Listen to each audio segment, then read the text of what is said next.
तर मित्रांनो, आपल्या शेडवरती एक अत्यंत महत्त्वाची गोष्ट येणार आहे अगदी 2 दिवसामध्ये.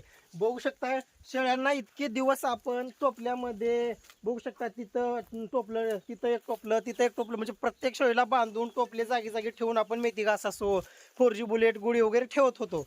पण कसं आहे, इतके दिवस गव्हाणीसाठी बॅनर वगैरे खरेदी केलेले होते, पण ते लांबतच गेलं, काम लांबतच गेलं. कारण कसं आहे, व्यवस्थित आपल्याला भेटतच नव्हता माणूस बनवणारा.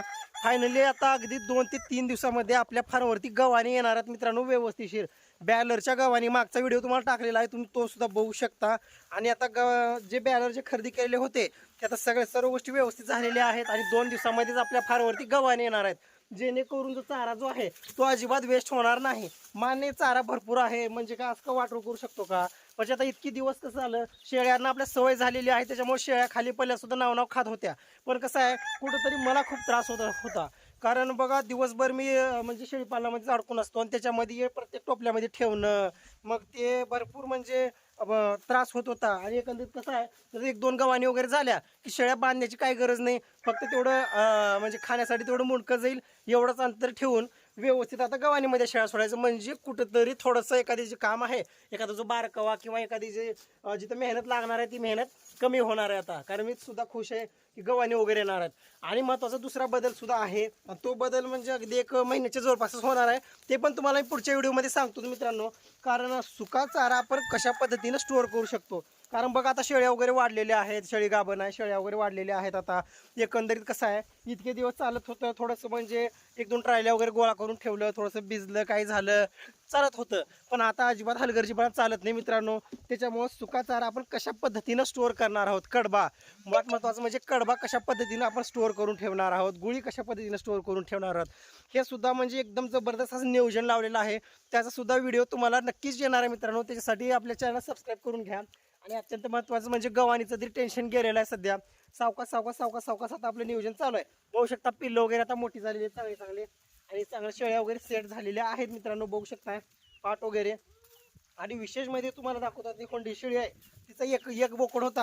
आणि हो बोकड बघा तुम्ही, किती जबरदस्त झालेला आहे बोकड, किती मोठा आणि किती तेजदार झालेला आहे बघा. आणि याचं वजन किती आहे बघा, तुम्ही सांगतो एकदम लांबट आणि टॉप क्वालिटी. बघू शकता बोकड अशा पद्धतीचं संगोपन, म्हणजे अगदी हे मला एक हातात उचलत सुद्धा नाही. हा जो बोकड आहे, हा बोकड म्हणजे 2 ते 3 महिन्यामध्येच 10,000ला जाणार आहे आता. कारण याचं तेच बघायची कांती बघा. एक गोष्ट लक्षात असू द्या की मी आता हे बोकड बघून घ्या, जड होते. आता बघा, एक गोष्ट बघा, आता हे एक बोकड, हे एक म्हातारी शेळीचं पहिला बोकड, ही एक पाठ, आणि नाही ही नाही, हे 2 पिल्लं, ही पाठ, तो बोकड, आणि हे बघा म्हातारी शेळीचं 2 बोकडं. ह्यांची तेज बघा, कांती बघा, एकदम जबरदस्त आहे मित्रांनो, एकदम जबरदस्त, म्हणजे पिल्लू हातातच घ्या वाटते. हे बघा खोंडीचा बोकड, एकदम टॉप क्वालिटीचा. पण बघा आता हे बघा, आता हे आपण खरेदी करून आणलेले, आता यांच्यावरती आहे का तेवढं? आता हे बघा किती तेल आहे. आणि हे बघा थोडंसं कानावरती केस गळती वगैरे झालेली आहे, थोडं केस रख आहेत. हे बघा केस गळती वगैरे नॉर्मली तर दिसत असेल तुम्हाला. मग अशा पद्धतीने आता बघा, तुम्हाला अजून दाखवायचं म्हणजे पिल्लं कुठे हे सुद्धा बघू शकताय. तितकं म्हणजे काय असं, ह्या जे काही घरचे जे पिल्लं जन्मलेले आहेत तितकं तेज कांती त्यांच्या अंगावरती नाही. मग मला हेच म्हणायचं आहे की बरेच जण म्हणतात की बाबा काय फायदा नाही, कॅल्शियम पाजवून, मल्टीव्हिटॅमिन पाजून गाभण काळामध्ये शेळीला जन्मल्याच्या नंतर त्या पिल्लाला ग्राय पावडर पाजवून, कॅल्शियम पाजवून, आणि कुठं ते शार्को फेरॉल वेट पाजवा, आम्ही ढिगारा म्हणजे ताण होते डोसक्याला. बघा ह्याचा रिझल्ट तुम्हाला स्वतः दिसत आहे मित्रांनो. पुढं जे पिल्लं आपल्या घरात, म्हणजे आपल्या घरात आपल्या शेडवरती फार्मवरती जन्मतात, ते पिल्लं एकदम टॉप क्वालिटीचं संगोपन चालू आहे.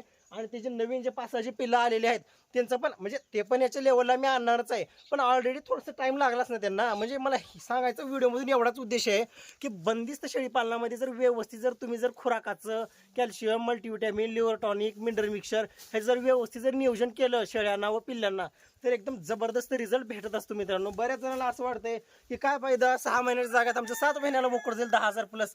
विषय त्याचा नाही मित्रांनो. कधी पण लक्षात असू द्या, 1 महिना समजा, 1च महिना धरा तुम्ही, मान्य तुम्ही 1 महिना जास्त जरी सांभाळा त्या पिल्लाला, त्याचा खुराकाचा खर्च बघा, जर तुम्ही खुराक देत असाल किंवा जर ते सांभाळणं, त्याचा आपल्या वैरणीचा खर्च वगैरे, त्याच्यामध्ये ते भरपूर ताण होऊन जाते. मग त्या ठिकाणी 4-5 महिन्यामध्ये विक्री करून टाकायचं. काही जण तर 8-8, 10-10 महिने सांभाळून 10,000 प्लस सुद्धा विक्री करू शकत नाही. असे सुद्धा काही फार्म आहेत मित्रांनो.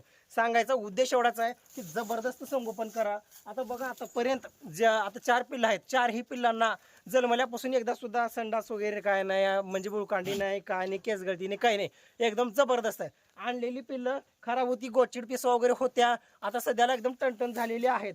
आल्याच्या नंतर म्हणजे अगदी खराब, म्हणजे बाजारामध्ये जे असतं शेळ्या वगैरे 1-2 दिवस दूध वगैरे तटवले आलं होतं, मग सावकाश पिल्लं सुद्धा सेट झाली आहेत. आता बघू शकता, आता पाठ दाखवतो मी तुम्हाला. आता ही पाठ बघा, आल्याच्या नंतर खूप लहान होती पाठ ही, तुम्हाला ती व्हिडिओ बघू शकता. पाठ केवढी होती, आता बघा किती जबरदस्त झालेली आहे पाठ, एकदम मस्त झालेली आहे पाठ. आता ह्या पाठीला मस्तपैकी चालू आहे बघा, सध्या प्रोटॉन लिओट्रॉनिक चालू आहे पाठीला, एकदम जबरदस्त होणार आहे. आणि अगदी पुढच्या महिन्यामध्ये मस्तपैकी याचं आता हायटेकनं डिवर्मिंग करून घेतलं की डोक्याला ताण होणार नाही.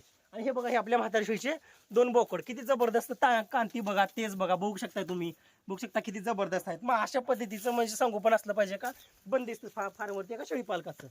तर ठीक आहे. आता आणि ही जर शेळी आहे, आता ही कधी येते का माहिती, अजून 4-8 दिवस लागणार आहे. एकदम मस्त नियोजन चालू आहे सध्या. आणि अंड सुद्धा तुम्हाला दाखवतो मी, त्या अंड्यावरती आलेले आहेत, बघू शकताय सध्याला मोठा अंडा आहे, एकदम जबरदस्त. तर अशा पद्धतीचं संगोपन चालू आहे. आणि गोष्ट कायमस्वरूपी लक्षात असू द्या, बंदिस्त शेळी पालनामध्ये जर योग्य नियोजन केलं आणि तरच मग ते पुरत असते बरं का. किंवा जर तुम्ही उगाच जर फिरस्तीचं वेगळं असते, फिरस्तीचं नियोजन बंदिस्तला चालत नाही, बंदिस्तमध्ये जे नियोजन असते ते फिरस्तीमध्ये करण्याची गरज नाही. तर ठीक आहे, काही अडचणी असेल तर नाही कमेंटमध्ये विचारत चला. थांबू इथंच, भेटू पुढच्या व्हिडिओमध्ये. तोपर्यंत जय हिंद, जय भारत.